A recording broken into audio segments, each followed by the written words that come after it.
correct? It's actually, yeah, it's building a network of your agents that you, whether it's like selling real estate and the co-op agents in your marketplace, whether it's going to a conference and you're meeting agents. I mean, you're a master networker, Tony.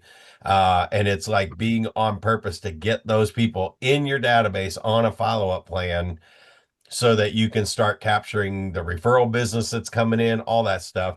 And even from, an agent attraction, whether that's a real estate team that's looking for people, or if you're in some kind of profit share or revenue share model, Hmm. building your big agent team.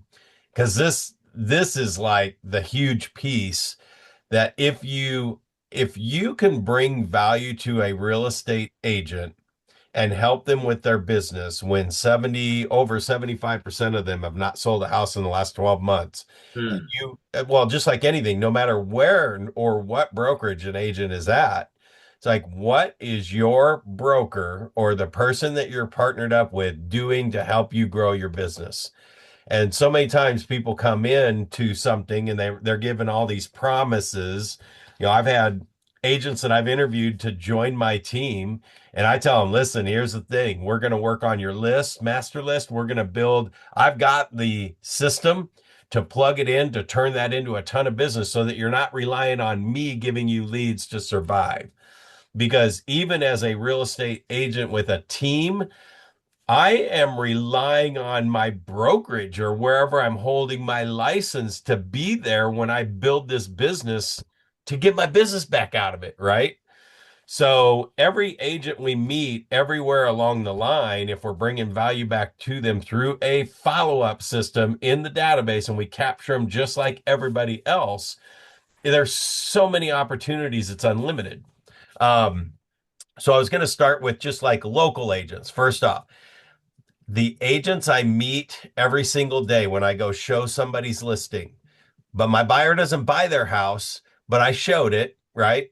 Right then, that agent is like, oh my God, Brad Korn. He's showing, not even just Brad Korn, but whoever the agent is. It could be Tony, it could be, Agent Nobody who showed their first listing, but this person is showing my listings. You are like the most important thing in their life right now because you're showing their listing. You might actually sell. And they think every single agent that walks through is going to be the one. You're the one Right. that's going to show my lit, right? So what better opportunity right then that every agent, when I'm showing a house, I go to my database, I put them in and I start them on my cooperative agent follow-up plan. And all that states is it's just a series of events that's going to happen. And it says day zero, send that agent a handwritten note. The funny thing about real estate agents is we should have our address, our phone number, our email, everything's on the web everywhere, unless they're just a secret agent or they just are brand new and didn't know yet, right? Otherwise, you're going to be able to find everything about them. And just like everybody else on the planet, 75% of the real estate agents you bump into actually do own a home, which means 25% don't. I think that's kind of funny too. But Right. I didn't own a home when I first started selling real estate. And I was like, how can I sell real estate if I don't even own a house? But it got me really focused on it, right? Sorry, I was actually inviting a few people while you Oh, were talking. sure. I'm listening, but I'm Sure. I'm inviting a few people as we I'm pinging people in. Yeah. All right. So As, the cool but no, thing you're about, absolutely right. yeah. You're absolutely right. And you don't have to own a home, but if you're at a certain age and you've never owned a home, it's just weird. And you're in real estate, it's kind of weird personally, but that's neither here nor there. But but yeah, it is interesting. I'm kind of loading the front end of this call with the why this co-op piece is so huge and it's got so many different angles on it. Like when we meet somebody in the marketplace to buy or sell real estate, they're going to do that every 7 or 10 years or whatever, right?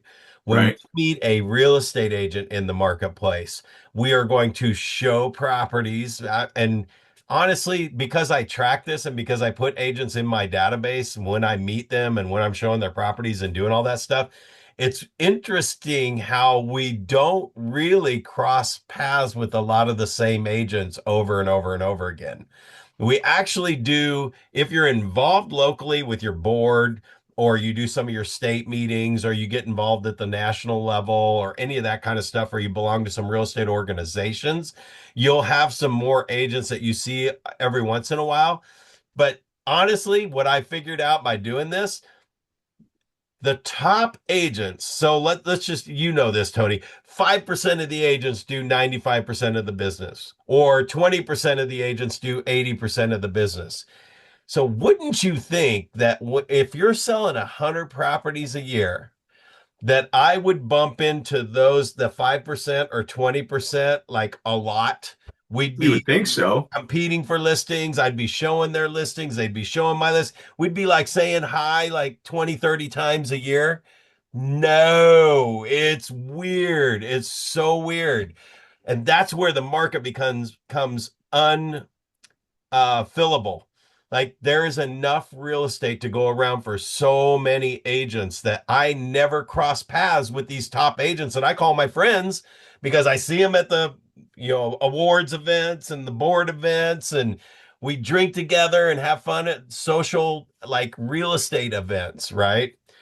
We do not cross paths on the day-to-day basis showing each other's listings. And it probably happens, I bet you I show another top agent's property once, if I'm lucky, twice a year, if even that. Maybe it's like Wow. once every 3 years. Isn't that And weird? they're working in the same area that you're working in? Oh, yeah, local area. I mean, we're talking the agents that sell 100, 200 homes a year. I'm selling 100 homes a year. The team that I partnered up with like 8, 9 years ago, I've only shown one of their houses since I left their team in 2018. Wow. And I even checked their listings thinking, wow, did they go out of business? No, they're still closing around 100, 200 deals a year. One time has their name been on the property I was showing. It's wild. You just Well, don't cross paths that much. it's a big market, and people don't realize. I mean, listen, this is a big country, right? Missouri's a big state. New Jersey's a big state. There's a lot of agents, but it's a big country. There's 380 million people, right? So there's just a lot of people always making moves, and it's impossible to keep track of everyone. Yeah. Well, and that's the point I wanted to kind of come back to is that our clients we meet and help every 3, 5, 10 years, right? And very, very few people get many referrals from those people, even though we talk about it. And there's all kinds of people with all kinds of programs. It's like, get a referral from every single past client. It doesn't happen. I focused on it and it doesn't happen. But here's the point. The agents are in the business every single day and we're all out there doing stuff every day. So we're more likely to cross paths with them over a 3 to 5 year period a couple of times than we are our own clients, right? So, who do real estate agents know? The real estate agents who have other properties, they got pocket listings that are coming on.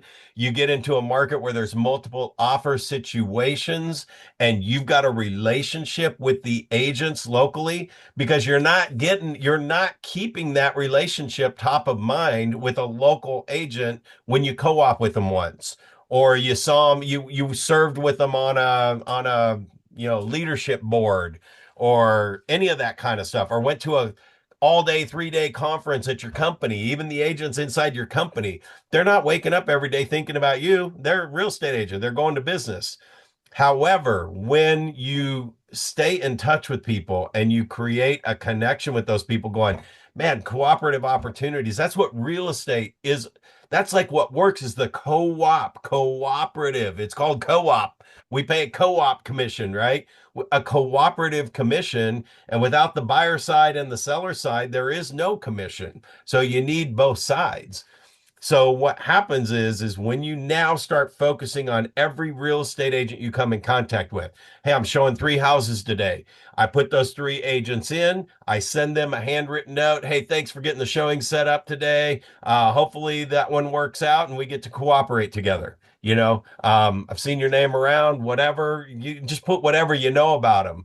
But Glad you we send the crossed. hand, sorry, Yeah. you send a handwritten note every time you show a listing, Every time I connect with somebody for the first time.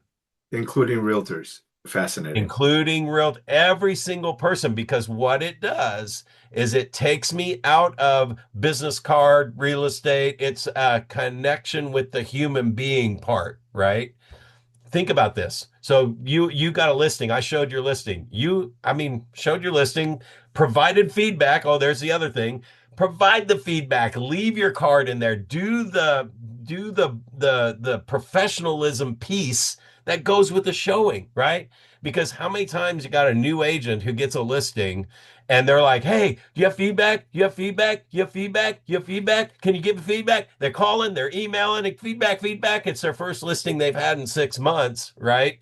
But yet they didn't provide any feedback for any of the houses they ever showed. But until they get a listing and now a seller's bugging them for it, now they're bugging it. So just I eliminated that. It's like, wow, I want them to go, Brad always provides feedback every time he shows my listings. And my feedback is not giving away my client's side either. It's like, hey, great listing, showed good, or hey, you might check with some of the staging stuff would have made it look a little better. I don't know if my buyer's going to like it or not, and they probably loved it, right?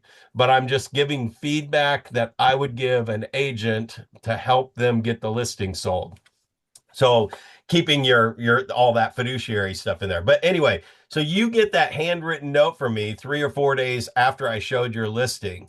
And what happens is you're like, well, you tear it open, you open it up, a handwritten note from Brad Korn. It's like, hey, thanks for getting the showing set up. Hopefully they like that one and we got to work together. If not, hopefully I'll see some other listings around.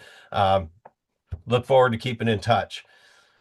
The That right there just separated me from every single other real estate agent, and we might not cross paths again for another year or two, but you're going to remember Brad Korn, right? And if we go to oh, we got the Real Producers magazine is in a lot of markets and they do these really cool happy hours, and you show up at that happy hour. I'm telling you, even if I forgot who you are and I didn't see you, your face, whatever, even though you're in my database and I put your picture in there so that anytime you pop up, I'm seeing your face a couple of times. At least then that agent's probably going to go up because they won't know a lot of people either if they're new. And they're going to come up and be, hey, thanks for showing my showing. Got your note. Thank you so much. So they go on the same exact drip plan that I would do for anybody where it's the handwritten note. Now, I'm not making as many personal touches with a real estate agent. I probably only have to call them once or twice a year because we don't, it's not like they're buying or selling real estate. I don't have to stay top of mind for them to show my listings or top of mind for them to call me with a referral. These are the local agents. However, when I even do that with agents at conferences, I am so on purpose at conferences that when I'm collecting cards, I don't have business cards. I stopped taking business cards to conferences. And it's like, oh, I don't have one on me. Give me yours. And I'll get their card so I can make sure I got them in the database and I drop them a handwritten note. And here's what happens when they give me the card. We met, let's just say it's a Monday, and we're standing in front of the elevators in the lobby of the hotel because we're all, a bunch of us are staying in the same hotel. So as we talk, it's like, Tony, just what we do every time you and I go to a conference. We're like buzzing around, talking to people, introducing each other to people, shaking hands, grabbing a card. And then I would be like, met with Tony in the lobby at the conference center on Monday. That's all I would do. So when I go back to write my notes, I'm like, hey, it was great meeting you on Monday in the lobby. So glad we were staying in the same hotel. Look forward to keeping in touch. And then the plan starts. Now, what's really funny about the drip plan and to be top of mind, I actually do reuse the same plan that I put my consumers on when I do it locally because I started having different plans. Now, we're going to talk about plans here in a second, but I can put them on the regular plan. And I just started out with a letter that says, hey, and this is a lot of times when I was speaking about the database stuff, I would say, hey, I wanted to share this database system that I've used. I'm just going to send you the stuff that I do when I meet people locally. And feel free to copy and use any of the stuff I send you. Now, if you just got a handwritten note from me from the conference, right? You get home from the conference and that note's waiting. It's great meeting you on Monday in the lobby. Just imagine for a second what's going on in your head. As a human being, it feels good. You were recognized, remembered, and somebody took the time to write you a note to say it was great meeting you, right? So now you get something, let's say it's in the mail. You get my first initial letter. Hey, it was great meeting you at the conference. And that's all I've done is add this first letter. It's great meeting you at the conference. I've left it pretty generic and evergreen. Great meeting you at the conference or the event. Look forward to keeping in touch. I'm going to share some of the stuff that I may have talked about when we met at the conference. Feel free to copy and use anything you want. So you're going to open that letter because you just got the handwritten note from me. So that feels good, right? And then what is it? 7 days later, this letter shows up from Brad Korn. So you open it Again. again, right? And then an email shows up with a link to the training video on how to sell 100 homes in my database. You're not going to watch the whole video, but you're going to click on it and you're going to watch part of it until something grabs your attention. You might watch a little more, but the everything that I'm doing after that, you're actually paying attention to my stuff. We had it live last week. We had an agent on here, Annabelle, who said, I've actually read the last three letters that you sent me. She won't for long, but she is reading those because it said, hey, feel free to copy and use any of this stuff. It's helped me sell 100 homes a year. So you see where that message is coming from. So after our conference, though, it could even be, and this is like amazing, Tony. This is like for talk about implementation when we get a ton of confirm or a ton of information put into us that we can only remember about 25% of it. I mean, you coming from Tony Robbins' world of all things, right? Everything that we're doing to try to remember to do these things that we've learned, if your follow-up plan is just all your starred points in your notes, let's say you went to a conference, 3-day conference, you come home, you narrow that down to your 10 or 15, 20 best ideas, right? There's your 10 or 20 touch pieces that you're going to create a campaign that says, it was great meeting you at the conference.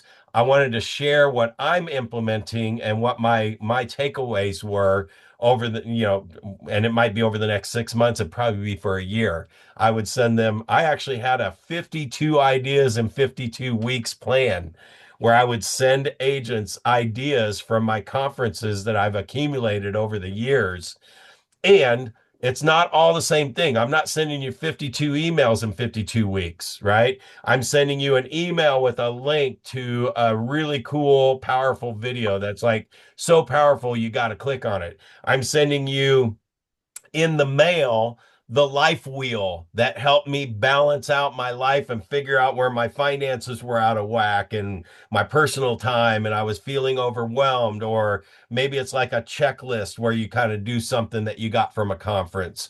The best one was my top 5 ideas and my top 3 implementable ideas. So I would send those 2 pages as a follow-up piece. Go, hey, if you're going through your notes, use this to jot down all your starred items.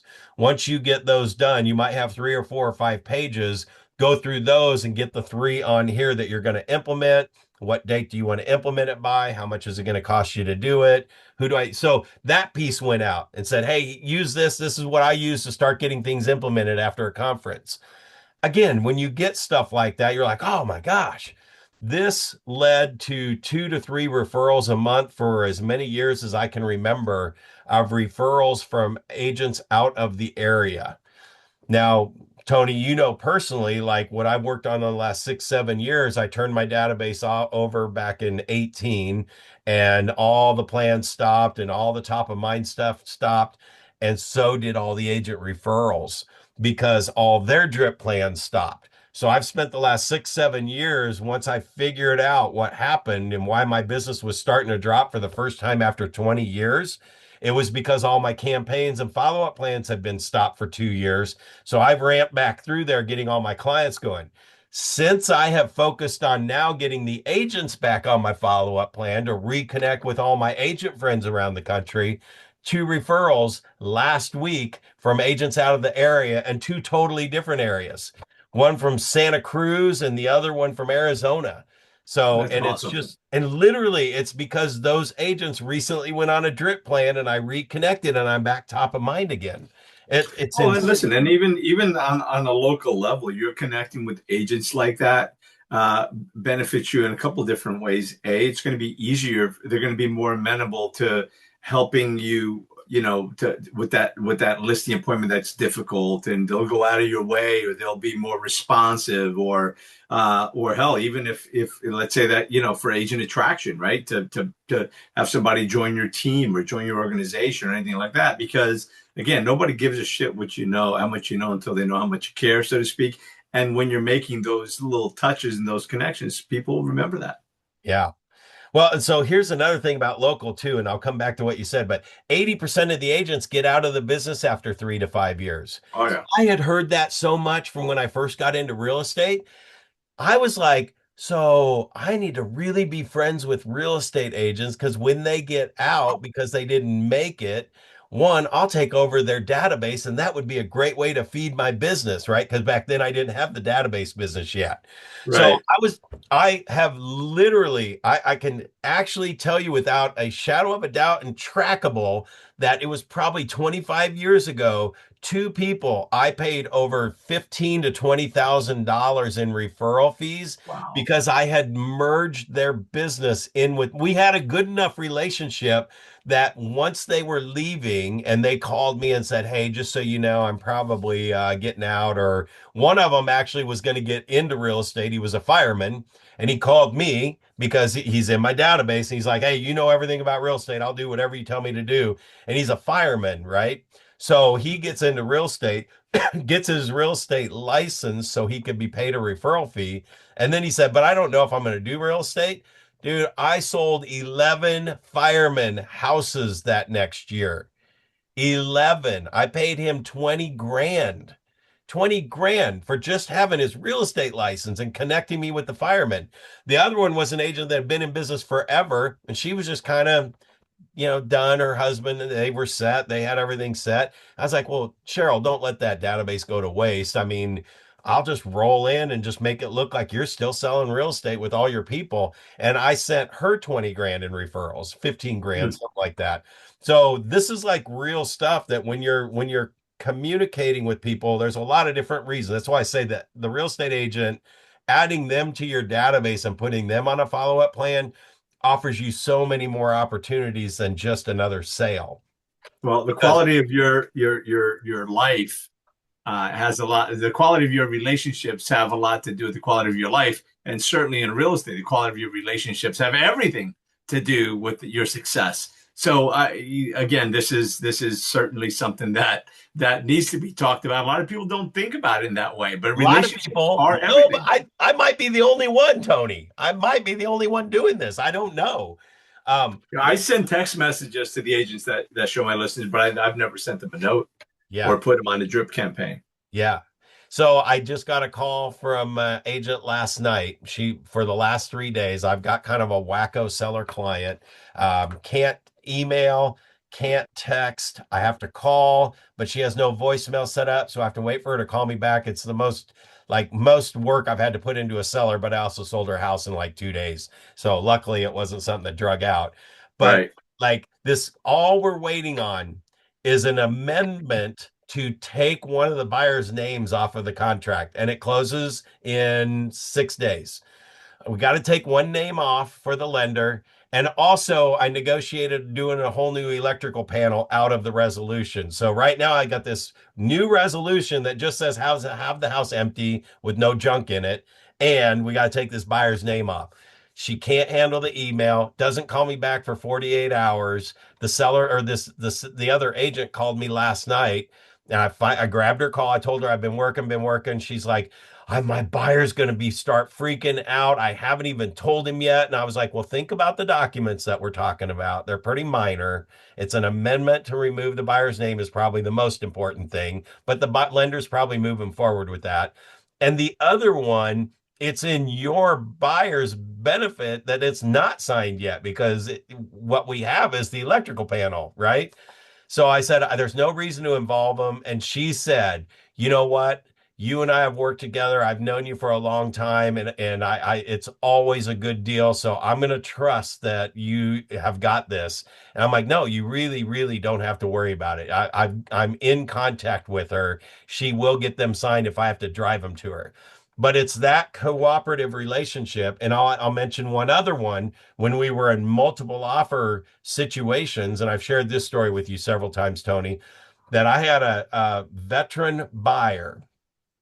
So when you're in multiple offer situations and there's 10 offers coming in on every property, there's almost always going to be a cash buyer, right? Right. And then there's going to be several conventional buyers putting a big chunk of money down. And when you get to the prioritization of all the offers, I'm sorry, but it sucks that a VA buyer with no money down asking for closing costs is going to be at the bottom of that pile for a Yeah. priority, It right? does suck. For that seller. I mean, it's the least secure of all of them from that perspective, right? When you get a call from a cooperative agent that you've been just had on drip plans over the years, and this is probably, I mean, years and years, tens of years. I've been doing this since for 34 years.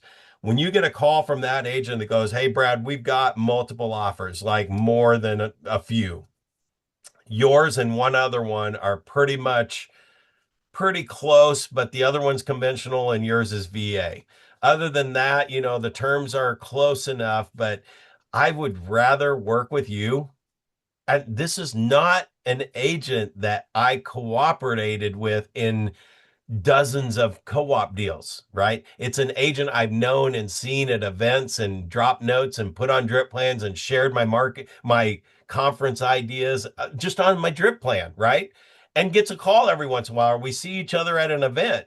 So it's not even like you're going to call that often. If you go to real estate events locally and you bump into somebody, that just counted as my call. So when their call shows up in a week or two, it's like, oh, I just talked to them last week. That's being connected with the database, right?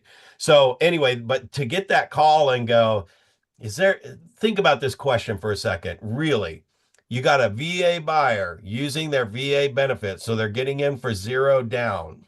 And they usually can get their closing costs covered. Even if they have money, they could probably cover that. But you're going to ask them, could you go with conventional financing? Because I'd like your offer to be accepted. I'd rather work with you than this other jerk or whatever, right? So when you're sitting in that position and you're going to go back to your buyer and say, "Hey, can you come up with 5% down from your zero down VA loan?" That's just the dumbest thing you could probably ask somebody to do. But when you think in solutions and stuff, I'm like, dude, this guy has good credit. He does have some money saved up. Let me check and see. Call my buyer. I'm like, hey, here's the deal. This is our fifth one we're going to lose out on. We've already missed out on four. So I was like, if we can go conventional, it does require down payment and all that other stuff, but here's my plan. If we can do that, which I know you'll qualify for, I'm going to ask them to do the VA appraisal and see if we can switch it back to VA, but we got to win the offer first. And he was like, dude, I just want the house. He had missed out on four other ones. We're on our fifth one. He's like, yeah, let's just do it. I've got the money. Okay, we do it. So then as soon as we get it, yep, conventional, here's the approval letter. Boom, they accept it. I called him up. Hey, do you mind if I order a VA appraisal first and just see if they require anything? He's like, heck no, you already got the deal now.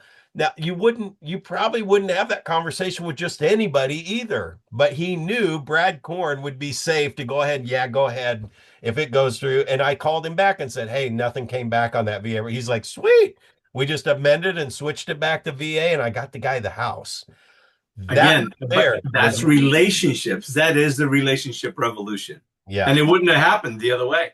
So think about agents are an amplified benefit of getting them in your relationship revolution because you're going to cross paths with them more times than you are going to cross paths with your own clients. Yeah, and That's let's what be I want you honest, guys to not take away. and let's be honest, not all realtors are good agents. Not all realtors are good people. Not all realtors are responsive.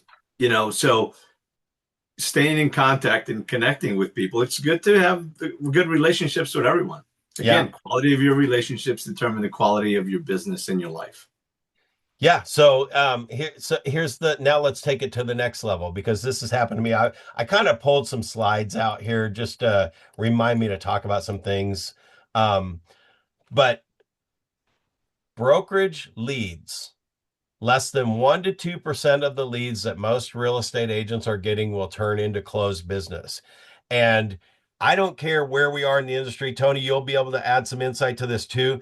But if you're on a team or you're at a brokerage and they're promising you business to help you grow your business, then they're going to sign up for Zillow Flex or, these leads, or their website, their company website is attracting leads.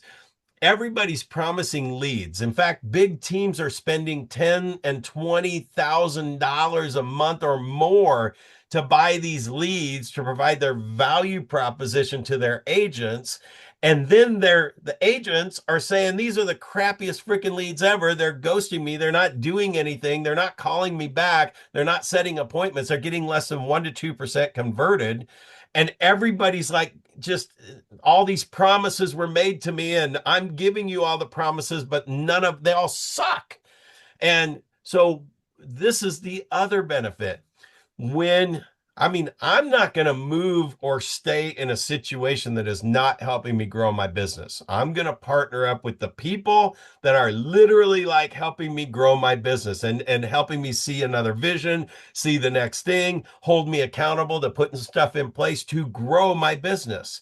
Right. And a lot of people, you just get thrown in as a number and, oh, well, it's your fault. You're not the one coming in calling people for 4 hours. I can give you all the leads you can handle, but you don't show up and call people for 8 hours straight or 6 hours straight or 4 hours straight or even 2 hours straight every single day. So it's your fault, blah, blah, blah, blah, blah.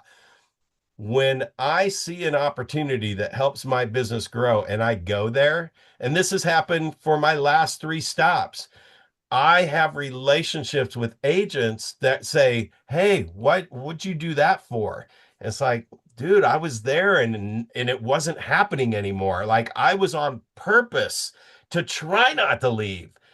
And I couldn't stay there because there was another opportunity with another group of people that have grown into the next phase of business, and they were taking me to the next level. So, and Gary Keller always said this once. He's like, "You're in this room because you don't settle for comfortable." And I don't settle for comfortable. In fact, a lot of things out there right now have got to be very uncomfortable for a lot of people. So what happened along the way is I'm just making a move because I see a great benefit and it's gonna help me grow my business. But then I have all these agent relationships of people that are struggling and they call me and go, "What's that about?" And it's like, dude, here's what I'm doing and it's helping my business. Come on over and I'll help you, right? And they, even though they're still their own agent, they didn't join my team, but they came over and I got them business and got them to where they were starting to get out of, being in the hole or trying to figure out how to pay their bills next month. So all those relationships, if you're advancing and you're a leader, people are going to follow you. And as long as they're following you to somewhere it's going to help them with their business, it's another great opportunity. I mean, all of your local cooperative agents should be friends enough that you would want to bring them where you are, right? So this is like the whole nother level of building that relationship that once I get good agents that if they see a benefit in their business, which obviously I'm here for a reason, I'm where I am for a reason, that if they come over, then all of us are building great real estate businesses that are going to be able to cooperate and sell more real estate together. So it's just like everything feeds up, and there's so many opportunities from the agent side that you would want to put them in your database, probably even more so than the people you're meeting. But Mm. just remember, they're your competition too. They're not always bringing you direct money. You got to have your business pumping at 50, 60, 70, 100 sales a year because those are already happening. But the agents are your leverageable point that you're going to cross paths with them. And I don't care if it's agents across the country, right? The Star Power group that I'm in, we got our conference coming up in Indianapolis in July. This is for 2026. In case you're watching this in what 3027, 2026 is in Indianapolis. But that group right there, dude, it is 300 of the top agents around the country, and I call them family. I have stayed at their homes, like they're like, "You are not getting a hotel. We got a room at our house. You just stay here for a couple days." When you have that kind of network around the country and you're masterminding and you're friends with that level of people, just everything works together. It's all about relationships and building that and going places together. So anyway, that's why this was an important call. I thought it was a good bonus call for everybody to hear that you should every house you show, every heck, if you're pulling up, somebody sends you a list of properties and you get 10 properties and you're only showing three of them. How do you connect with the other seven people that you didn't show? Hey, I almost got your showing in. My buyer just like whatever, I have that whole system. Actually, this is on the Level Up video too, the perfect showing system. And in my showing system, this is another really cool part. In my showing system, it's to pull up the MLS, pull up all the tabs so I have all the information about the property, but I'm emailing every single agent this template email that I've created. It's like, hey, I'm getting ready to show your property. How has traffic been? Question mark. Have you had any offers or any pre-inspections done yet? Question mark. And then I've got another section in there. It's like, looks like it's been on the market for a while. What seems to be the feedback keeping it from selling? And or is there anything else you can share about the property that's wrong with it? And then there's another section that I had to add after some changes just to say, hey, sensitive subject, but is there a cooperative commission worked in here? Or do we need to have a conversation about that? Right. So all these things, like this email goes out to every single house I ever get ready to show. And those agents respond back, oh, yeah, traffic's been good, or we've already got three offers coming in, information that I would want for the showing. But here's what's interesting, Tony, is like I will take their email and search my email and I'd say over 60% of them, their email's in my email. And it's been 2 years or 3 years since we were talking about another property. So now I get to start that email with, hey, it's been a couple of years since we crossed paths. This is another thing that was that eye-opening thing like, man, we really don't cross paths with each other as much as you would think. But I'm telling you, if this agent and I haven't crossed paths for 2 years, I can look at their sales. They've probably had 10 sales a year every year since then, right? And I say, gosh, it's been a couple of years since we crossed paths on another co-op. Hopefully this one works out. I'd love to work with you again. And they're like, how the heck does he remember 2 years ago talking to me? And that just makes you feel important as a human being. Same thing Right. with the conference thing. It was really great meeting you at the elevator on Monday. I will have agents literally call me when they get home. Go, dude, it was so awesome meeting you. I got your note. How the heck do you remember meeting me at the elevator? Not a lot of people do that, but I have gotten that call before. It's like, how do you remember these details? I don't. I put it on a card and I sent it and I put you on a drip plan. I don't remember. You could call me tomorrow and say, "Hey, what hotel were we in and what elevator did we meet at last year?" Hell, I don't know. Well, I uh, was in Florida. Wait, what? No, no, that wasn't me. yeah, right. Oh, that was at that New Orleans bar after hours when we met. Yeah, no, I'm kidding. But anyway, so that's what today's call was about is the importance of every single real estate agent that we come in contact with. I'm going to leave you with one bonus thing on here. I'm talking webinars. Webinars. You got 60 people, 70 people, 30 people, 20 people. Do you know that I'm actually pulling up the attendee box when it's available? And I am noting every agent in that room. And if you're somebody that contributes or asks a great question or does whatever, you are getting a note from me. I'm adding you to the database. I'm reaching out to you maybe during the thing. Oh, that was a great question. I was going to ask the same thing. I'm like on purpose connecting with real estate agents at every chance I get so that every single day I'm feeding agents into my database. Dude, it's That's huge, great. huge. Well, I guess I'll add something to that as well. I would also do mortgage brokers, right? I would do attorneys.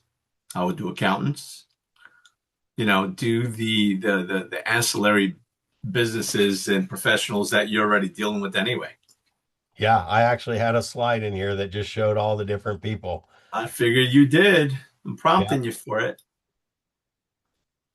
I just kind of grabbed a few slides out of the whole 19 hours of content, and one of them said like real estate agents, attorneys, divorce. Contractors, Yeah. Here, yep, here it is. I think it's the next one. There we go. Agents, inspectors, lenders, I mean, warranty companies. Dude, I put warranty company people on my drip plan. Title company gals. Do you know how many agents they love working with? Like, they're not even my title company, but they sponsored some event. I dropped them a handwritten note today or that after that event and said, thank you so much for sponsoring the event. Those things are so important. I'm not doing business with them, right? But they like me as if I'm one of their best freaking clients that does business with them. yeah, I So, love it. And listen, I'd put in auto mechanic as well, and for you, I put in boat mechanic. oh yeah, totally. Well, electricians, boy, I'm telling you, electricians and plumbers, that list is going to continually grow because you find a good one and they're gone pretty fast. So Yeah. you have to keep adding to that all the time. But that's like, yeah, network groups. I have a network group that's been meeting for 19 years. We're always inviting new people in. So even though we still got a core of about 12 to 15 people that have met for over current group has been together for over 15 years. Wow. I've led the group for like 19. I've got probably 200 people in there that came and went and didn't stay involved, but they're in my list just dripping on them to sell them a house. I may or may not refer them business because they didn't stay involved. And they probably left that business and went to another one. But guess where their drip plan is going? They're on the 10-year own my house follow up plan, right? So, anyway, yeah, good stuff. Love Good it. stuff. All right. That's why I felt that was a pretty important topic to cover. And It just is. another angle of this feeding every day to make sure you're not leaving one human being out that you're coming in contact with. I love it. I love it. I think this was a great call for sure. And it is important. I never even thought about putting the agents into the drip plan. So, and it's like you said, and the fact that you've got agents all over the country, because that's even more important, is the agents that you meet outside, right? Because they're the ones that are going to be referring business to you because they're not in your area. Yeah. It's even more important. It's important for two reasons: the agents outside for the referrals, the agents in your area, so that you do get that call. Hey, man, listen, got two offers the same. What can you do to improve it? I mean, we really want to work with you, and then you just tweak it, sweeten it somehow, just like you did. I mean, listen, I prefer to work with agents that I know I'm going to be working well with. And there's agents that that you're like, oh my God, the last two deals I had, this guy was a freaking nightmare and he's just a hack. And you almost don't want to do business with him. You can't not, if obviously if their buyer's got, the best offer, you have to work with who you have to work with. But if there's two offers and they're the same, who are you going to go with? You're going to go with the agent that gets things done and isn't problematic. Well, if you have a relationship with an agent and you're off by $3,000 to be the best offer, and they've worked with you in the past, or you've stayed in touch with them and you've shared your conference ideas over the years, right? They're going to call you and go, hey, can you get me, like, if I did final and best, could you get me something? And it's like, well, what's best mean? It's like, it's just a little bit better. That's all I need. They can tell you that without telling you. Or here's even better yet. This is the other part of my call for showings is, hey, did the seller by chance give you permission to tell me more about what you guys do have in hand? Just by asking that, the agents are like, oh yeah, that I mean, you're probably about 5,000 off from whatever. I'll get that every once in a while. So, and what's funny too is, That's, by the way, for anybody who's watching, that is a very dark gray area. yeah, Avoid right. that if you can. That's a dark gray area. Yes. You have written permission from your seller if you're going to disclose Right. anything. And we can in our state. They can actually check a box that says, I'm allowed to tell them everything I have in hand. It's actually Wow. on our offer. Yeah. So it's different from state to state. But yeah, so guys, here's the thing. It's networking with people. And remember, 80% of the real estate agents will be out of the business in 3 to 5 years. So one other benefit. So I've been doing this for over 30 years now, selling 100 homes a year. I can tell you, I can count on one hand how many times I was the realtor's realtor because they got out of real estate, or maybe they were even in real estate. And it's a pretty hard business on some people. I mean, just think about the financial instability of most people and most business models. But the agents call me because I'm the only guy that both spouses can agree on to sell their house. If Nice. they're getting a divorce, the one spouse is not going to let the realtor spouse have the listing, or definitely not going to let them give it to their friends in the office. So you become that, well, there's Brad Korn, and that's neutral. And then the other spouse goes, yeah, I'd be okay with that because I'm in the marketplace. I'm in the drip plans. I'm showing up in their mailbox, right? Right. Talking about me when it's like, hey, I got this handwritten note from Brad Korn. So it's like I've already positioned myself to be the agent that could be neutral for both of them. Brilliant. That's happened several times in my career. Nice. So Nice. anyway, yep, good stuff. Awesome. All Well, right. We're another gonna great do call. we're gonna do that starting next Wednesday, dude. We're gonna go through it all again. All Yep. again. From And I'm going to hour make one. sure that I'm going to make sure that I invite a bunch of people Oh, we'll have it and just ramped have up. them commit. I mean, there's a few people that responded back. I can't make it today. Can't make it today, but we'll see. Actually, you know what? Next week. Hold on. Let's just check. Let's just check calendars. 4th of July is only on Saturday, so we're good. I just Yeah, want to make yeah, sure that's 4th of Wednesday. July Still wasn't okay. on Wednesday or Thursday, but or it might have affected the July 1st on a Wednesday doesn't even affect your weekend travel plans. not at And all. we're So kicking we'll it see off you from next week ground at 11:30. zero. Yep. All right, Tony. Thanks for being with me on this and going on this journey with me. Always, brother. All Honored to right. be here with you. We're going to change a lot of lives with this info for sure. That's it. That's it. Hit All that right, bud. record. Yep. I did. It was all recording.